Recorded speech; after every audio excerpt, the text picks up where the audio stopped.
नमस्कार, आप देख रहे हैं न्यूज़ 18 बिहार झारखंड का डिजिटल प्लेटफॉर्म और मैं हूं आपके साथ लक्ष्मी। देखिए, सरकार समय समय पर श्रम कानूनों में बदलाव करती रहती है ताकि कर्मचारियों की जिंदगी थोड़ी आसान हो सके।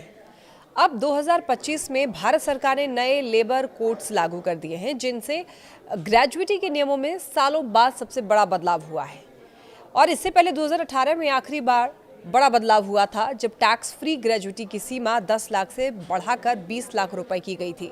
पिछले कई सालों से निजी कर्मचारियों के लिए नियम लगभग वैसे ही थे, लेकिन 21 नवंबर 2025 से ये पूरी व्यवस्था बदल गई है। जी हाँ, अब ज्यादा लोगों को ग्रेजुएटी का हक मिलेगा। पैसा कैसे गिना जाएगा, कितना टैक्स लगेगा और कंपनियों को क्या क्या दिखाना होगा, सब कुछ पहले से ज्यादा और आसान हो गया है। खास बात यह है कि अब फिक्स्ड टर्म या कॉन्ट्रैक्ट पर काम करने वाले कर्मचारियों को भी कम समय में ग्रेजुएटी मिलने लगी है।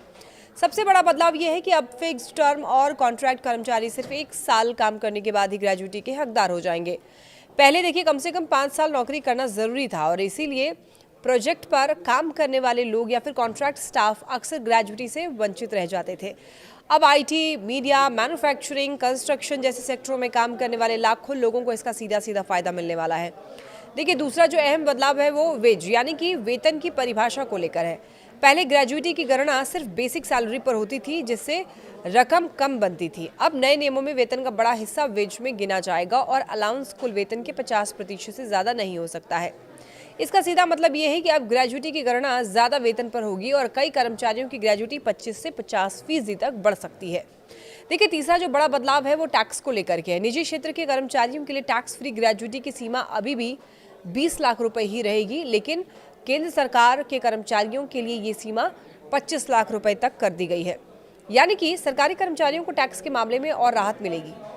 देखिए, चौथा जो अहम बदलाव है वो ये कि अब ग्रेजुएटी सिर्फ स्थायी कर्मचारियों तक सीमित नहीं रही है। Fixed term, contract, seasonal staff और प्रोजेक्ट आधारित कर्मचारियों को भी अब ग्रेजुएटी मिलेगी। कुछ मामलों में देखिए, अनुपात के हिसाब से इससे संगठित क्षेत्र में लगभग जो है वो हर तरह के कर्मचारी इसके दायरे में आ गए हैं। जहां एट्रिशन ज्यादा होता है, वहां ये नियम कर्मचारियों को जोड़े रखने में मदद करेंगे। पांचवा बदलाव कंपनियों से जुड़ा हुआ है। अब कंपनियों को अपनी ग्रेजुएटी देनदारी को बैलेंस शीट में साफ साफ दिखाना होगा। इसका मतलब ये है कि अब कंपनियां ये नहीं छुपा पाएंगी कि उन्हें भविष्य में कर्मचारियों को कितनी ग्रेजुएटी देनी है। इससे कर्मचारियों के लिए फायदा ये होगा कि समय पर पेमेंट को लेकर कंपनियों की जवाबदेही बढ़ेगी। हालांकि कुछ बातें पहले जैसे ही रहेंगी, जैसे कि ग्रेजुएटी का फॉर्मूला अब भी वही रहेगा, 15/26 इंटू आखिरी सैलरी इंटू काम के साथ। स्थायी कर्मचारियों के लिए 5 साल की शर्त भी बनी रहेगी, लेकिन फिक्स्ड टर्म वालों को इसे छूट मिलेगी। कुल मिलाकर के 2025 के ये जो बदलाव हैं वो कर्मचारियों के लिए काफी फायदेमंद है। अब ज्यादा लोग कवर होंगे, ग्रेजुएटी की राशि बढ़ेगी और टैक्स को लेकर के भी साफ नियम होंगे। तो ऐसे में हर कर्मचारी को अपने सीटीसी, कॉन्ट्रैक्ट टाइप और एचआर पॉलिसी पर जरूर ध्यान देना चाहिए, क्योंकि ये नियम जो है वो सीधे आपकी जेब और भविष्य की सुरक्षा से जुड़े हुए हैं।